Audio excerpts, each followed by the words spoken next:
Hey, everybody. I'm live with the superintendent of schools in the state of Oklahoma, Ryan Walters, and I'm just waiting to go live on Instagram. Looks like there we go. And I'm going to bring him in here because I want to get right at the meat of this. But before I do, there you are. And I'm just going to say you're an American politician. You've served as the elected Oklahoma superintendent of public instruction for the past 2+ years. And before that, you were appointed as the Secretary of Education in the great state of Oklahoma. And most recently, you guys reinstated teaching the Bible in public schools. Is that correct? That's correct. Hey, we've got the Bible back in the classroom. That's right. Why? Why would you do that? You upset a lot of people. Oh, I know. I'm telling you, all the leftists are losing their mind. And it's like, okay, guys, let's walk through this, right? Like, until the 1960s, you're going to love this, Sam. But the New York Times fact-checked me a few months ago, and they said, well, technically he is correct. You know, until the 1960s, there would have been a Bible in every classroom. I was like, yeah, don't try to gaslight us conservatives like we're crazy. No, the reality is the left lost their mind. In the 1960s, they went on this mission to turn our schools into atheist centers and say, no Bibles, no prayer, no mention of God. And we're saying, guys, listen, how do you understand American history without understanding the Bible? How do you understand American government without understanding the Bible? How do you understand American society and just the way that we go about our day-to-day lives without understanding the most read book in American history? So we're putting the Bible back in every classroom, and we're very proud of that. How do you understand the rule of law without the Bible? That's right. This is what people don't understand.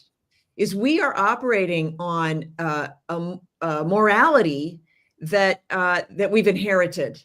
So we are spending our capital on this morality that we've inherited, and that's the capital. But we are spending it. We are not replenishing it with a learned morality. Go ahead. No, I'm sorry. No, you're exactly right. And it's amazing to me.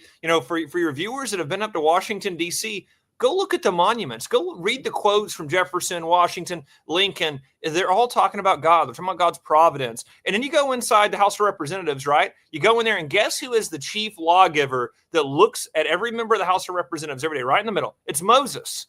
Well, why? Because that is where the first law came down from. And then you go, but we can't talk about it in school?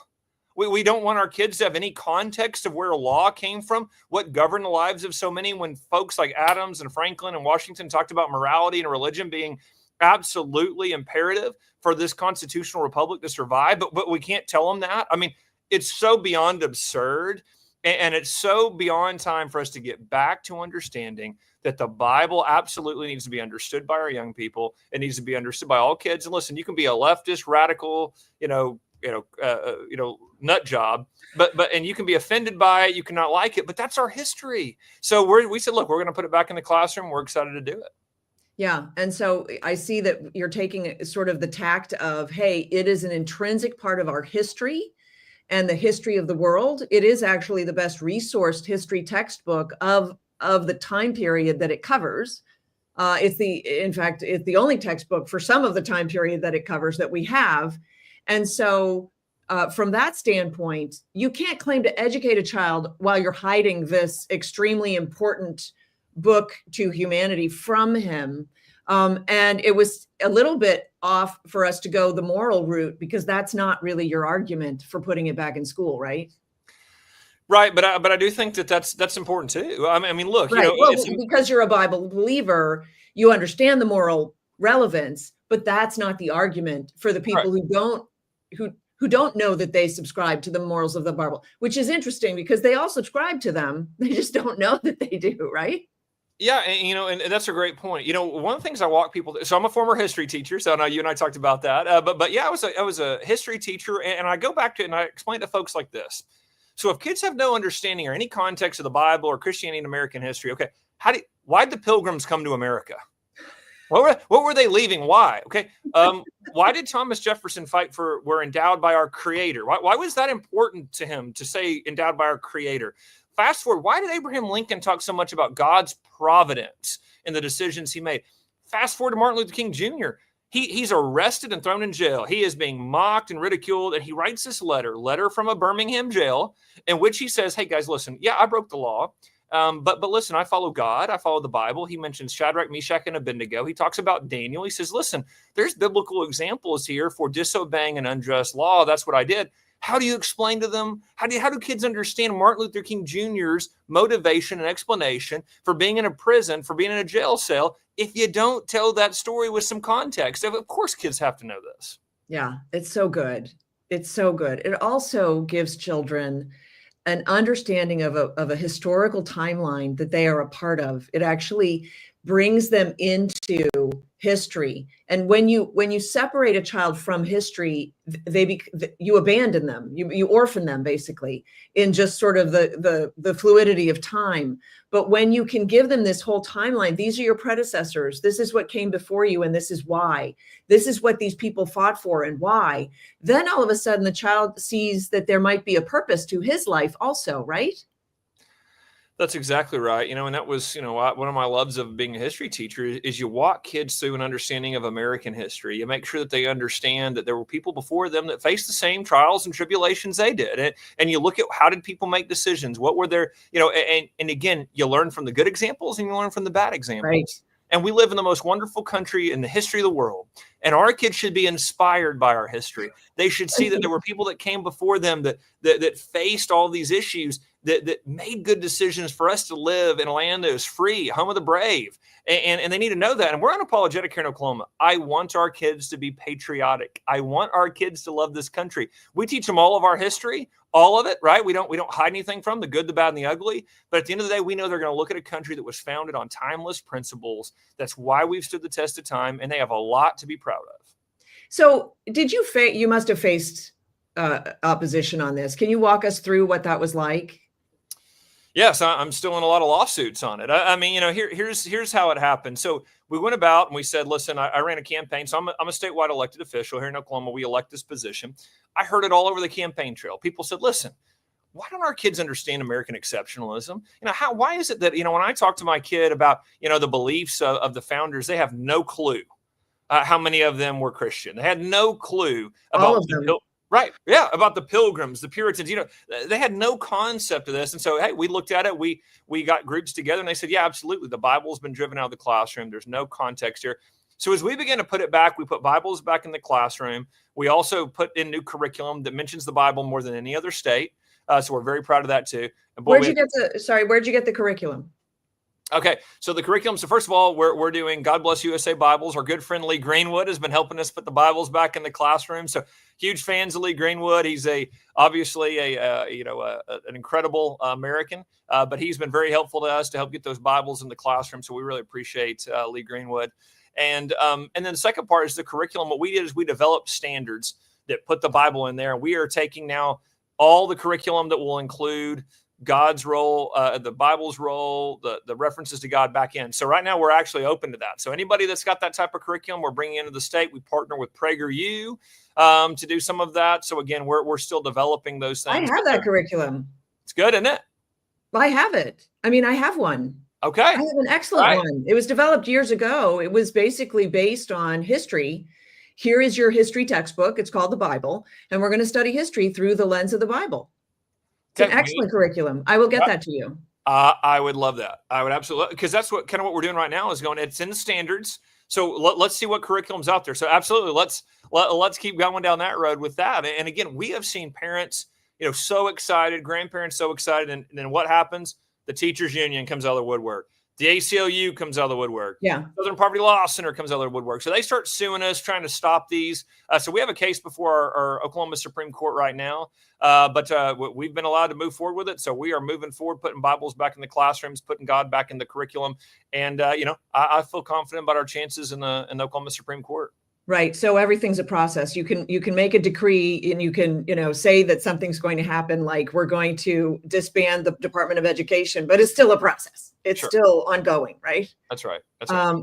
So interesting because this curriculum came across my path years and years ago. And I looked at the guy and I'm like, you're never going to get that. Like, good for you, but it's never going to happen. And now you've actually managed to get this, at least to this stage.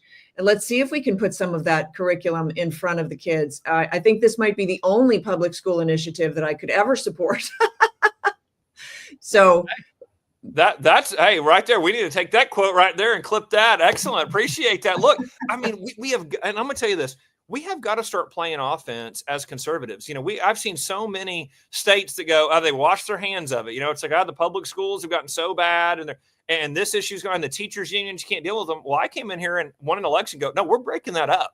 This status quo is going to be done for by the time that we're through with it. So we came in, we ran the teachers unions out of our schools. We came in and said, parents are in charge. So hold on. How did you run the teachers union? Come on, people need to learn from this. How did you do that? Couple of things. Number one, you don't let them use any state resources to recruit members. So what they do all the time is they allow the school to go take money from teachers' paychecks. They allow the school district to utilize their resources to help them have meetings and things like that. And we say, no, you've got to go off-site, can't be in the school, can't be conducting your union activity inside the school grounds. The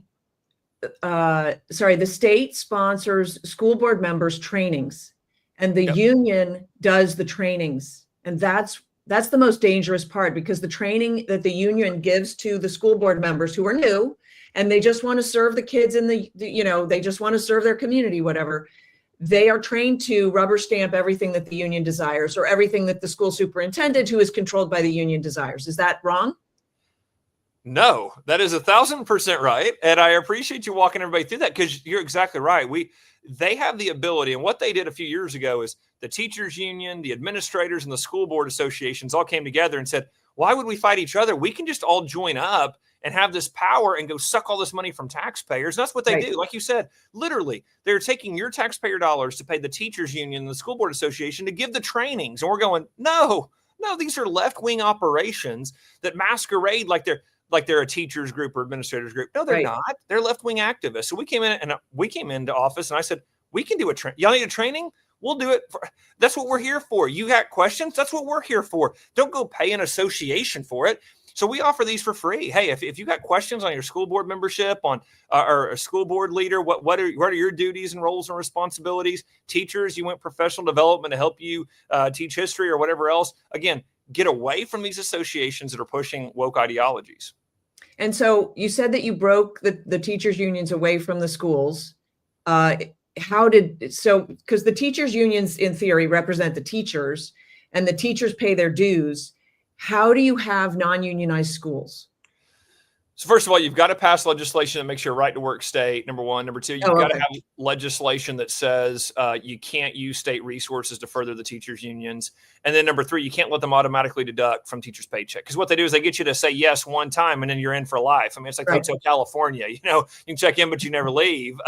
And so you've got to get all those things fixed. So we did all the three of those. Then the next thing that we did is we said, okay, hold on. So you're going to love this. I started doing a campaign of showing what the NEA says at their rallies. And I started emailing it out to every teacher in the state. We started putting it on our website and going, guys, do you believe this? Do you believe in transgenderism at all? Do you believe in CRTDEI? And remember, we're in Oklahoma. Most of our teachers go, whoa. 40% of my dues go to that? No, thank you. That's not what they sold to me. And so we have been able to dramatically decrease their membership too. So it's got to be an all hands on deck approach, but we have union membership at an all-time low here. What's the percentage teachers that are part of the union still? Oh yeah, we're well below 20% now. Wow. Mm-hmm. That is impressive, because the promise that the unions give is we will protect you. We will take care of all your insurance, and you will be protected. And unfortunately, teachers don't understand that they can just insure themselves for a lot less than their dues, and the other perks they don't really need, but they are contributing to all of this nefarious activity. I'll tell you a quick story. I was speaking, and there was a gal in the audience who is a teacher in Oklahoma, and she was crying because there's so much destruction of children in our schools, which is what I talk about a lot. And she came up to me afterwards and she said, Sam, I'm a Christian and I'm just trying to love on these kids and take care of them and undo some of the destruction that I know is happening. And I know you're right, but you have to understand that we are still out there, the teachers who just love their kids and just want to do what's right for them. And so when you offer teachers the opportunity to talk about the Bible and talk about why children are here, instead of teaching them that they are accidents of nature with no purpose, which is what the schools do when they hide the history of the world from a child, when they hide all of that.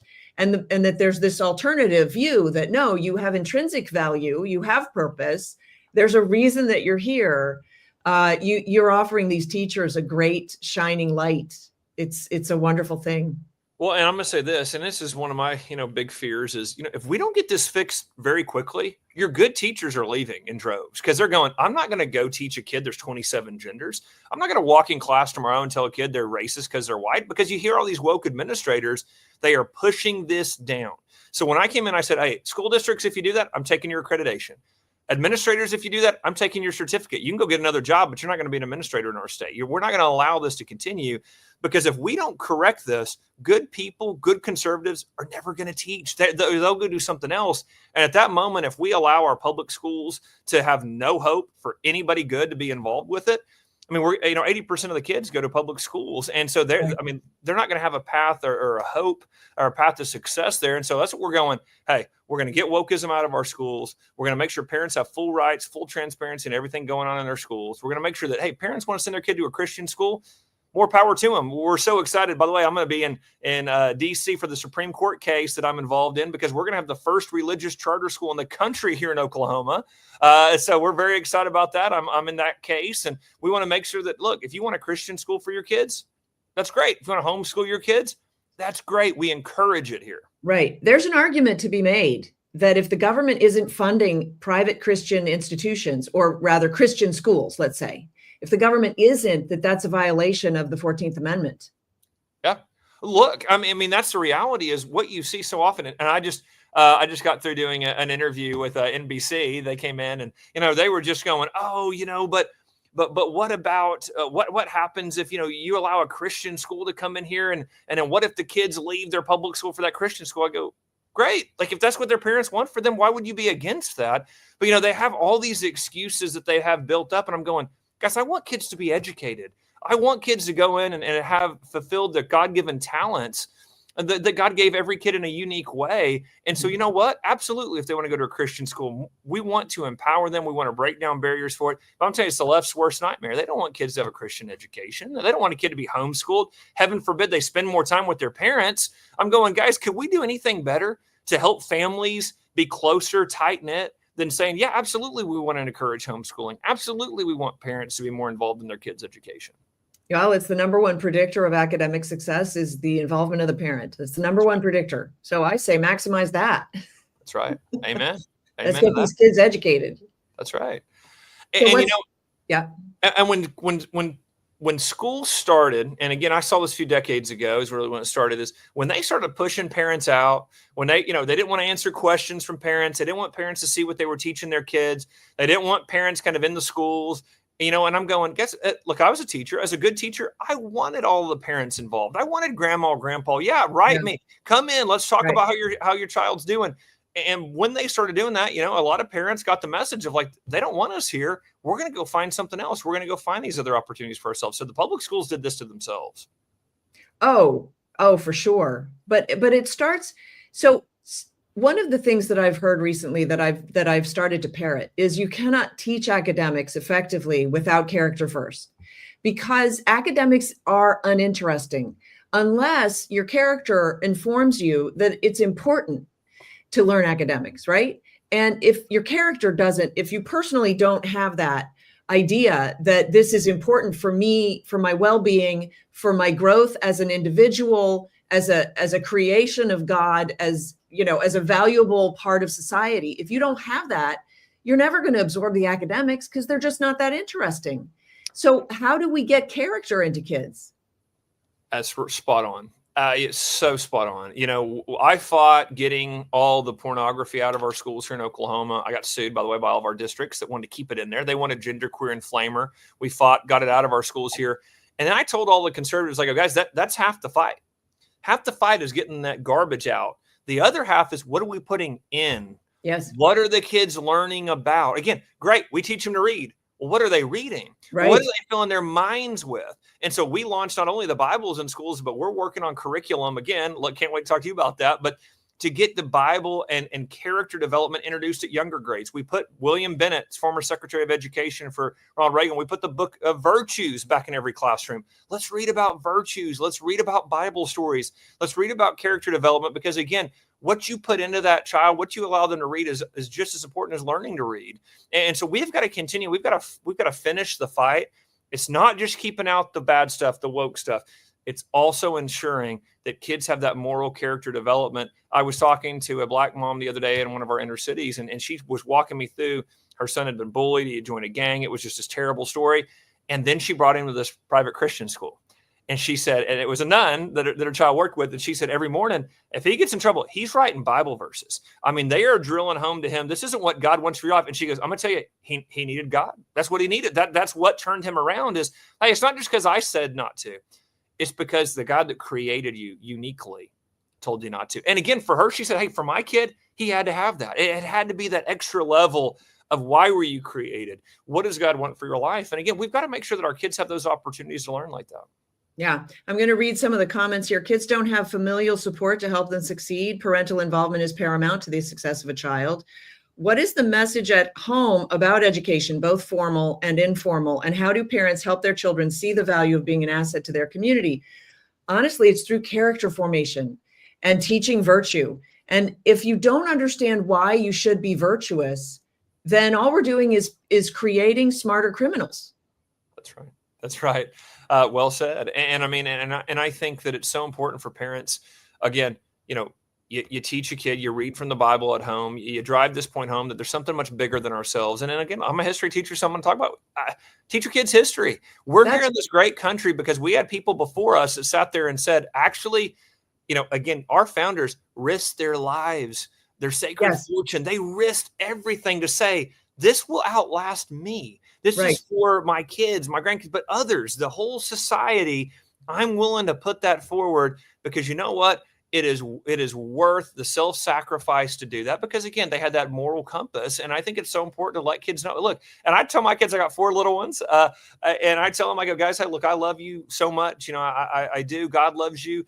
But you don't need to be selfish. The world doesn't revolve around you. You need to make sure that what you're doing is trying to be involved in the world, try to help people, try to be involved. And look, that's tough for kids to hear sometimes, right? They want the world to revolve around them. It's like, hey, look, I love you. You are so special to me. But you know what? You need to be out helping other people, not expecting them to revolve around you. I think that's so important that kids get that message early on of, hey, what are you doing for others? What are you doing for folks around you? Well, when you teach them to do for others, and it can be as little as holding the door open for somebody, then the person typically that they do for will turn to them and say, well, thank you so much. And all of a sudden that puffs them up. And then they feel more valuable because they sacrificed for somebody else. And that's the way you train children to understand that they have worth. They have worth in what they can do for others, basically, which is a beautiful, that, of course, that's the story of the Bible. That's the beauty of it all. I wanted to know what mechanisms you've put in place for whistleblowing, because in the state of Ohio, they passed a law that the universities and colleges should not teach DEI. And if they did, they would sacrifice their financial remuneration from the government. And the colleges are defiant and they're saying, well, we're going to teach it anyway. But let's say the schools say, okay, we have a policy, we won't teach it. What about the individual teachers? These people have graduated teaching colleges. They are ideologues. They believe that DEI is correct and proper. I don't doubt their sincerity. I know that they're wrong, but that doesn't mean that they know that they're wrong. And if you tell somebody not to do something, aren't they more liable to do it? Yes. And that's why I think it's so important that we follow through on this. It's great to pass a law. I'm going to tell you right now, the left doesn't abide by laws. We've seen that, right? We've seen them burn down cities. We've seen, so like, that's great. That sounds good. You got to follow through with it. That's why the 2 things that we did that every state should do is, one of the things that your state education agency does is, if a public school is accredited, meaning they get taxpayer dollars, they come through us, which means they agree to obey the law. I threatened our largest school district, said, you will not be accredited anymore. They tried to push CRT on their kids. I downgraded their accreditation all the way to the bottom rung and said, one more time, you're not a school anymore. You will not be a school. We then, if we have teachers that go and push pornography on kids or violate state law, push CRT, I take their certificate. You're not going to teach. You can go do something else. We're not going to entrust you with our kids when you break the law. And let me tell you something. Since we started doing that, guess what? The instances of it happening have gone down dramatically. And the other thing, to your point earlier, we have the ability of, we have a system in place where individuals, whether they're parents, students, teachers, can write us and let us know when they see instances in their schools of this going on, so that way, I'll be honest with you, I know where we found some of these instances of teachers. It was other good teachers that said, hey, we want to flag this for you. They shouldn't be doing this. And we were able to hold those individuals accountable. When you knock down the accreditation of a school to the bottom rung, it's still accredited, but what does that mean for the school? And if it's a public school, like, don't they just get the kids that are assigned to them anyway? So do they care about that? Or like, really, I don't understand how that mechanism works. Yeah, great question. So number one, we have full universal school choice here. So one of the things that we do for all of our F schools and failing schools, we make sure all their parents know all the school choice options right there. So we tell them about the private schools. We tell them about the homeschool option. So if they want to get out, they can absolutely do that. Number two, what happens is you begin to be downgraded in our accreditation system. I can come in, I can fire the administrators, I can come in, I can change out the school, I can convert them to a charter school, I can fire their staff. So it gives me a lot of ability to come in and go, you guys haven't done it right, so we're going to start all over here. And again, that threat allowed us to sit here and change out a superintendent. We had this really woke superintendent in our largest district. We had her removed, had a great superintendent brought in. She brought in a whole new team. And now that school district is one of our fastest growing academically in the state. But it occurred because we downgraded them. We removed a superintendent and we began saying, hey, y'all got to start all over. This is going way off the rails. We got to start from scratch and get you guys back on track. And they do set the tone for the rest of the school. They set the tone. I remember we were fighting Common Core and the superintendent came out and he was not happy to be there. And at one point there was a question about long division and he said, well, I don't even know why kids have to know long division. I was like, well, that's the answer to the, now we know exactly where we stand. I want to be respectful of your time. And you've done such great things in the state of Oklahoma so far. And I want to point out to people that this is the way that the states, the Federation of States is supposed to work, is that each state becomes a little bit of its own petri dish, its own experiment. And so what you're doing in the state right now to reinstate the Bible in classrooms, I think will prove the value of that maybe to the other states. That is my hope. One more comment here. Traditional Catholic, her other traditional Catholic teacher friend, they're teaching in public middle school in Illinois. They're fighting hard against the left. There are a lot of comments on here of people who are fighting, teachers who weren't the indoctrination type of teachers, and that's why they left the profession. Mm-hmm. So what you're doing is you're offering hope to teachers who actually want to be able to speak freely about the Bible. This is a wonderful opportunity for them. Last words. By the way, for all those teachers, we do $50,000 recruitment signing bonuses to come to Oklahoma if you're a conservative traditional teacher. So, hey, come to Oklahoma. Happy to recruit you. Come to our website. We'd love to have you here. But listen, good folks, please stay in the classroom. Keep making a difference for those kids. But guys, the left is at war against our kids. They're trying to turn kids against their parents. They're trying to turn kids against this country. They're trying to turn kids against their faith. We have to win this war. There will not be a country in the future. Thank God for President Trump for taking out the Federal Department of Education, putting us on track to make America great again. But folks, our kids have to understand what made America great in the first place. You've got to get history back in the schools. You got to get the Bible back in schools. And folks, we got to have prayer back in school. We're doing it here in Oklahoma, and we would love to continue to move down that road. So thank you for giving me the opportunity to come on today. Yeah. And thank you for recruiting great teachers from around the U.S. I think that's going to go well for you. I'm going to send you my book on virtue. It's a devotional and it works really well in the classroom. We got to get virtue back in because that is the thing that the left is going after also. And I just think it's great what you're doing. Thanks so much for coming on with me. Well, thank you so much for what you're doing. You're so inspiring. Thank you for fighting the fight. Please keep us in mind. And again, I can't wait to see the book. I'll get after it with my wife and kids. I'd love to look through it. And yeah, we'd love to have it in Oklahoma classrooms. That's great. All right. We'll talk to you soon. Thank you. Ryan Walters was my guest. Thank you so much for tuning in. We'll see everybody later. Thank you very much for joining me. This is Sam Sorbo. Remember, speak truth, speak it boldly.